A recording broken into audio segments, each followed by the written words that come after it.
Hello guys! Ako nga pala si Bla. Welcome pala ulit sa channel ko. At ayun guys, naranasan niyo na ba yung biglang dumadami yung gamo-gamo sa bahay niyo? Yung tipong parang may party sila sa ilaw niyo tuwing gabi. Yung akala mo normal na gabi lang pero maya-maya parang may invasion na pala ng gamo-gamo sa bahay niyo.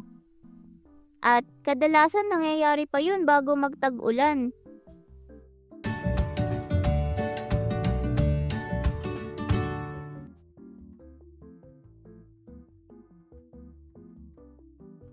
Ayun, isang gabi nandun lang naman ako sa bahay namin at yung bahay namin tahimik lang nun.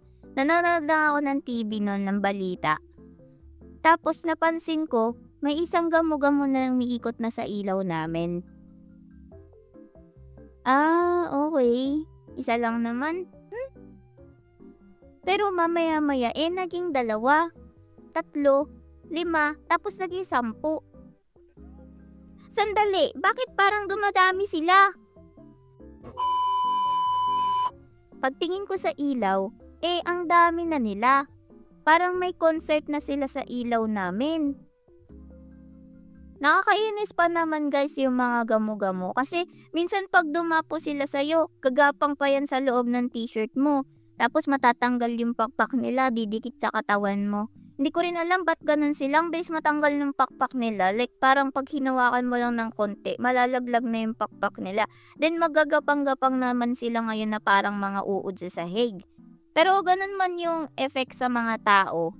Sobrang tuwan-tuwa naman yung mga kaibigan kong mga butiki.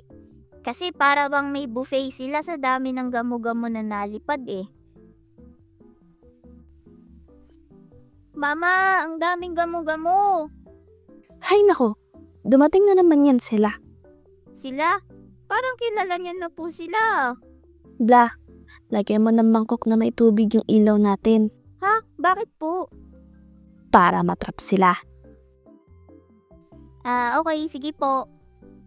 So ayun guys, kumuha na ako ng mangkok na may tubig at nilagay ko dun sa malapit sa ilaw namin. Then maya-maya nakita ko yung mga gamo-gamo, lumulutang na sila dun sa tubig guys, nahuli sila, natrap sila. At nabawasan yung mga gamo-gamo sa bahay. At ayun guys, success naman yun nagawa namin ni Mama, nahuli naman namin yung karamihan sa mga gamo-gamo. Pero ayun guys, may natira pa rin naman na konti para sa mga kaibigan namin butiki na pinabayaan na lang namin ni Mama. At nung sumunod na araw, ganun pa rin. Dumami ulit yung mga gamo-gamo sa ilaw namin. Kaya napagdesisyonan namin ni Mama na maglagay ng malaking plastic doon. At successful rin naman, halos mapuno ng gamo-gamo yung plastic bag na nilagay namin ni Mama. Sa dami nga ng gamo-gamo na natrap sa plastic, naisip ko na parang pwedeng seasoning sila sa sinangag. Hindi, joke lang, kadiri. Pero ayun guys, minsan kasi may mga naiisip ako ng mga ganong bagay na I think hindi nyo naiisip pero siguro yung iba sa inyo iniisip din, 'di ba? Pero ayun guys, kahit naging successful yung mga trap na ginawa namin ni Mama nung mga nakaraang araw, nung sumunod na araw, dumami pa rin sila. May mga nakadikit pa nga sa dingding namin Tapos yung mga kaibigan namin butike, di nila yun kayang ubusin kasi busog na sila. Patayin nyo na lang yung ilaw ng bahay Ha? Bakit po, Mama? para lumapag yung mga gamo-gamo na yan sa ibang bahay na may ilaw. Ipapasa natin yung problema natin sa kapitbahay. Ganun talaga yun. Survival. So, pinatay na lang namin lahat ng ilaw. At pagtingin namin sa labas, lumipat na yung mga gamo-gamo papunta doon sa kapitbahay namin. At sila naman yung nahirapan sa pag-alis nun.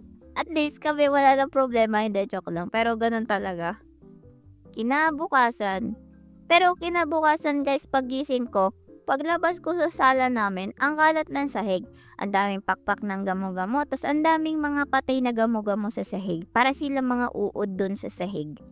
Ewan ko, parang may gera ata naganap nung gabi na natulog kami. Yun, parang post-apocalyptic scene sa isang zombie movie, ganun, ang daming mga dead. Bla, walisan mo yung sahig, ang daming patay na gamo-gamo. Ako na naman, pwede naman yung kapatid ko ah. Hindi. Walisin mo yan. Habang nagwawalis ako, ang dami kong nakitang mga pakpak na lang. Wala na yung mga katawan nila. Ewan ko kung saan na napunta. Then may napansin ako na gumagapang sa sahig. Ay, may buhay pa pala sa inyo. Kaya pinaghahampas ko sila ng walis. At ayan guys, kaya kapag bago umulan at dumadami na yung gamo-gamo, maghanda kayo. Maglabas na kayo ng mga mangkok na may tubig, mga plangganang may tubig, mga plastic bag. Dahil minsan parang may mga invasion talaga ng mga gamo-gamo sa bahay. Siguro guys, naranasan nyo na rin naman to, di ba? Kaya, like, comment, and subscribe sa channel na ito. At abangan nyo yung mga susunod na video. Pero guys, kayo ba? Naranasan nyo na rin ba yung mga gamo-gamo na napakadami dito sa bahay nyo?